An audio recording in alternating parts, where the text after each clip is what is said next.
तो half adder आपके पास यहाँ पर आपको एक नजर आ रहा होगा। हाफ एडर क्या होता है, ये दो बिट्स को ऐड करता है और सम और कैरी की वैल्यू जनरेट करता है। तो उसका सर्किट मैं आपको यहाँ पर शो करवा रहा हूँ। ए और बी को अगर एक्सॉर कर लिया जाए तो आपके पास सम वाली बिट आ जाती है।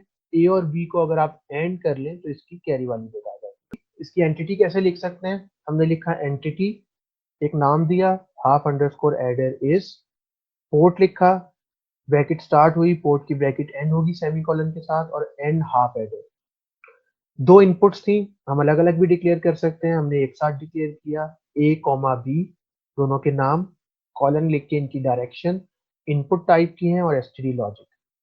आउटपुट डिक्लेयर करनी थी, हमने आउटपुट डिक्लेयर की सम कॉमा कैरी कॉलन आउट जो इसकी डायरेक्शन है और एसटीडी लॉजिक। तो ये हमने एंटिटी पार्ट डिक्लेयर किया। अब अगर हम इसका आर्किटेक्चर देखें तो हमने लिखा आर्किटेक्चर, उसको एक नाम दिया, for example old 1 2 3 of half adder is, half adder entity का नाम है, बिगिन एंड लिख के आर्किटेक्चर के नाम के ऊपर एंड किया और इक्वेशंस को एज इट इज इंप्लीमेंट कर दिया। सम की इक्वेशन हो गई ए एक्सॉर बी और कैरी की इक्वेशन हो गई ए एंड बी।